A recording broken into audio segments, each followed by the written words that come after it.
Recordo que quan vaig començar a treballar a la Junta de la Séquia, durant el curs de la séquia hi havia 3 cases que estaven ubicats als guardes de la séquia. Hi havia la casa de Balsareny, que estava ubicada a Vilafruns, hi havia la casa de Sant Padó i hi havia la casa del Parc de l'Agulla, que ara és Berenador.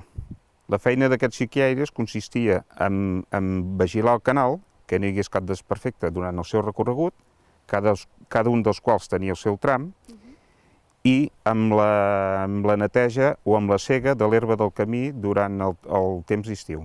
En quant a les tasques de manteniment, cal diferenciar 2 èpoques de l'any ben concretes, no?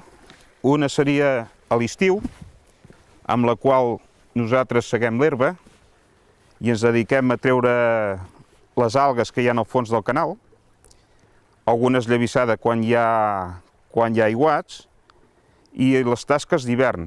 Les tasques d'hivern actualment les fem de cara a la prevenció de possibles esllavissades o possibles fugues d'aigua que puguin haver i malmetre el canal.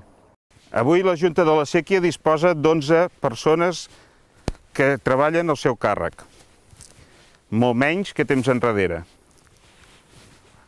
Aquestes persones les podem dividir en diferents tipus de feina.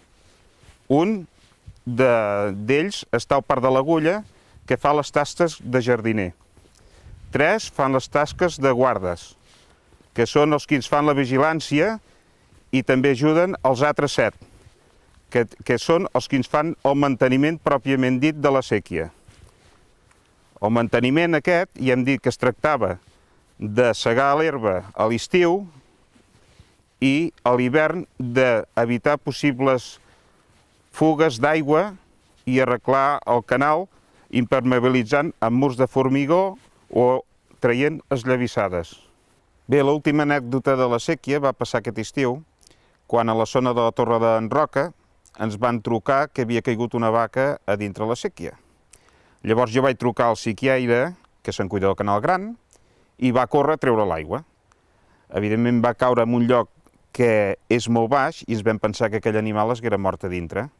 La mina és bastant llarga i la nostra sorpresa va ser quan va quedar buida la séquia que va sortir la vaca pel seu propi peu. Quasi bé aquella vaca no passava per la mina, però bueno, vam entendre que sí, que va passar.